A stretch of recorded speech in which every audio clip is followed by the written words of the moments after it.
Thanks for checking out this video. So this is the next installment in our 1980s horror superlative series that I'm doing with your friendly neighborhood Uncle Pete.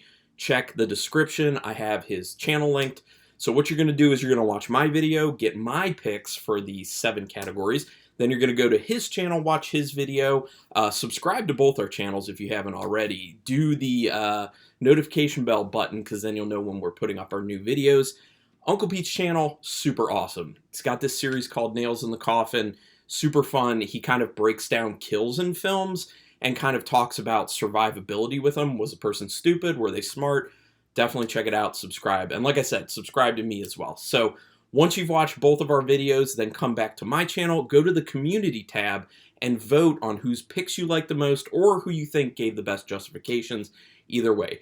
Please do not vote unless you have watched both of our videos, though, because we just want to keep it for the people who are really trying to focus on really making that choice, which people have been saying it's been really hard to make the decision, and that makes me feel good. That makes Uncle Pete feel good, because it means that we're putting a lot into this, and we're doing a good job, and we are having fun doing it.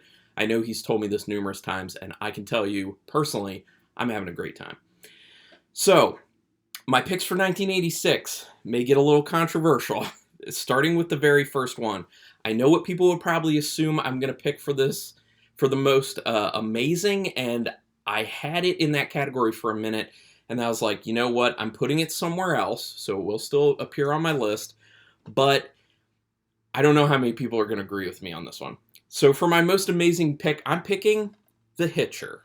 Now, this hasn't gotten a Blu-ray release, at least that I know of, and it really does need to. If you have not seen The Hitcher, this film is awesome. Vastly underrated. I did consider it for underrated, but I needed to put another film there. Rutger Hauer as a really over-the-top killer does an amazing job in this film. He does overshadow C. Thomas Howell, who is in this. You know, C. Thomas Howell, the guy who is the only one who didn't get famous from the movie The Outsiders. Everyone else did to some degree. But C. Thomas Howell, underrated, he did a good job in this. So it's basically about a guy who's on this kind of like lonely road that's in the middle of nowhere. It's kind of like a very large highway going through the middle of America. And he ends up picking up Rutger Hauer's character, who is a homicidal maniac.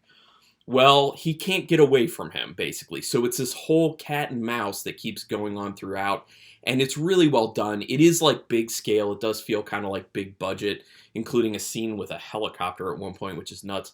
But super underrated film, a lot of fun, and like I said, Rutger Hauer, phenomenal. I love this film, and that's why I'm picking it for my most amazing film of 1986. I know a lot of people are going to be like, but what about The Fly? I know. I had The Fly in that category at first, but I'm putting it somewhere else. Trust me. You can probably guess where. So most amazing, The Hitcher. Then my best so bad it's good film is going to Rawhead Rex. If you have not seen Rawhead Rex, you need to make sure you check this one out.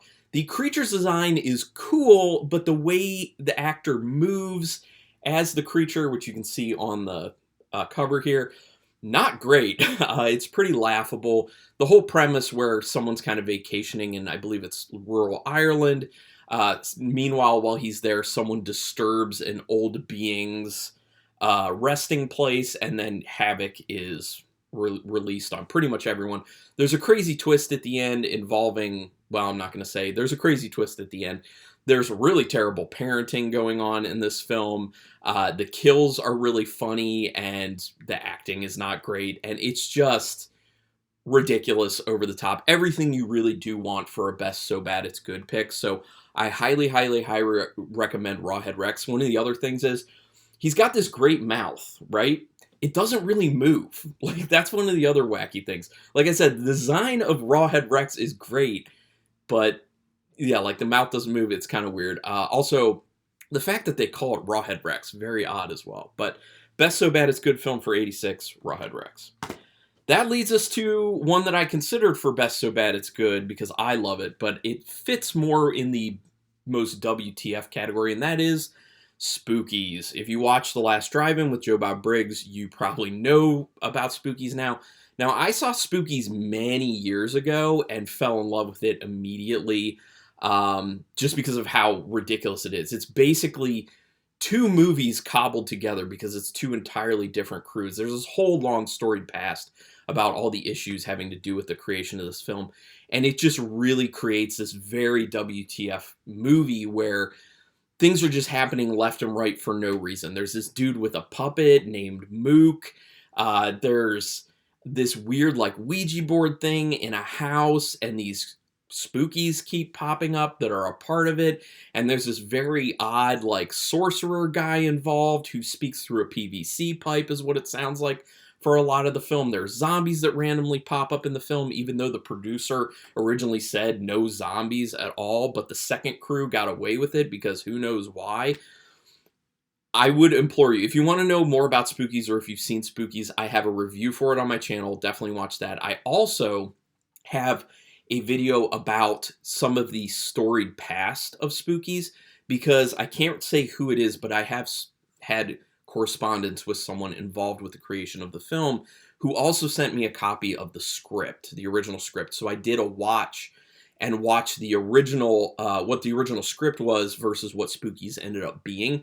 And I talk in that video not only about all the issues that people may not know about with Spookies, but also about the comparison of the script to what happened in the film. And trust me, the script was going to be a better film. So check that out, and Spookies is my WTF pick, rightfully so. That is a slam dunk. So my best gore, I don't own this film, but I should buy the whole collection, is what people would probably assume I would do for Most Amazing, and that is David Cronenberg's The Fly. It is disgusting. You know, I don't think anyone's really going to argue with me about that. As Jeff Goldblum, who does an amazing job along with Gina Davis, as Jeff Goldblum's whole face, his whole body starts falling apart as he's fused with the DNA of a fly accidentally, and just starts shedding his humanity and becoming the monster he's become underneath. It is a phenomenal film. It's really well done. It is David Cronenberg body horror to the nth degree, and it's so disgusting. The slime, the blood. There's even a part where Jeff Goldblum breaks a guy's wrist doing some arm wrestling, and it's pretty gruesome. It's pretty nasty, but the biggest thing is the David Cronenberg body horror of Jeff Goldblum's character becoming the brindle fly, as it's called, as just, it's disgusting. And it's not just disgusting like the way his body is basically melting off of him. It is this, well, falling off of him. It's disgusting what he becomes then afterwards. But the film also is very heart-wrenching. You know, it's a sad film as well, and it hits so many aspects. So it's a wonderful film, but it is also best gore for 1986, in my opinion. The next film I also do not own, but that is the most unique, and I'm going to go with From Beyond, because From Beyond, insanely unique. This is a film by Stuart Gordon, done with Barbara Crampton and Jeffrey Combs, and also Ken Foree, who I really love Ken Foree's performance in this. Obviously, I love Barbara Crampton and Jeffrey Combs, because who doesn't love them? But this film is weird. It is very, very unique in the sense that it's basically about someone doing experiments in their attic that are kind of like bringing this otherworldly realm to the forefront, and it's kind of like unleashing these terrible things within the house. It's very odd, where you're kind of like seeming like maybe this is the beginning of some sort of like multiverse type thing, if it would be in a Marvel film. And then they throw in like some weird kind of like sexual aspects to the film that don't really feel like they fit with it. Unique.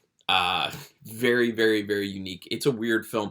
And then also, you have to see it to believe it, but there's a part where Jeffrey Combs' character ends up kind of like getting sucked into this kind of the veil to another universe in essence, and ends up coming back and looking very different. There's something that is protruding from his forehead that is just very odd.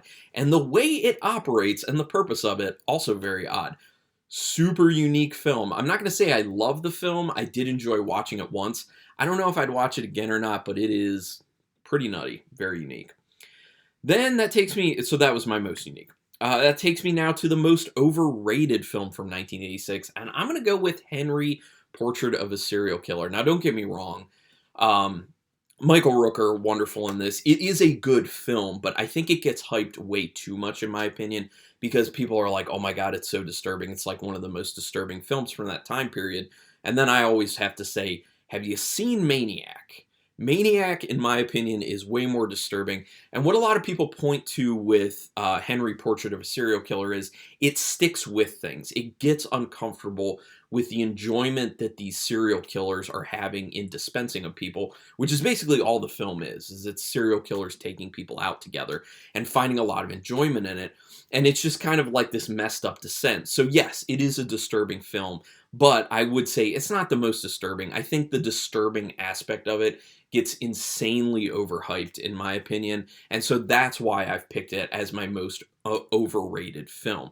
That said, if you haven't seen Henry Portrait of a Serial Killer, I would recommend checking it out at least once. For me personally, I don't think it's a film I need to go back to. If I want to see something kind of like this, but better, I watch Maniac. I think Maniac is phenomenal, and Joe Spinell's performance in that is really excellent, and I think that's an even more uncomfortable look at the psyche of a serial killer and getting very uncomfortably close. So just saying. So maybe it's just an in comparison thing for me, but you know. And yeah, so that's why Henry Portrait of a Serial Killer is my most overrated pick. Now going to the final one is most underrated. And if you've been sticking with my channel and you know about my watch parties, you know we watched this film recently because I wanted to introduce it to people. And I went ahead and just bought it because that was the second or third time I've watched it. And I'm like, yeah, I just need to own this because it's such a great film. Witchboard. Starring Tawny Kitaen, who unfortunately passed away recently. This film at sometimes presents as a so bad it's good film because there is some kind of like weird acting, weird dialogue lines, quirky characters.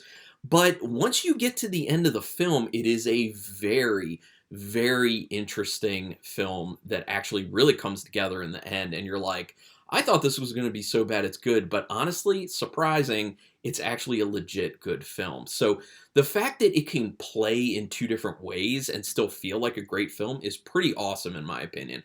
Now this is basically about some people who end up messing around with a Ouija board, and a woman ends up being involved in what is called entrapment. It's kind of like a demonic entrapment, I think is what the premise for the whole script was.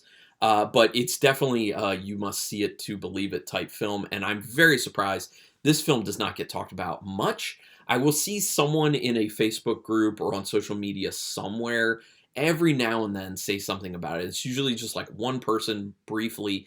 A few people will kind of like jump in and be like, oh yeah, that's a good flick. But it's not getting enough love. I mean, we need more people talking about Witchboard. This film is awesome.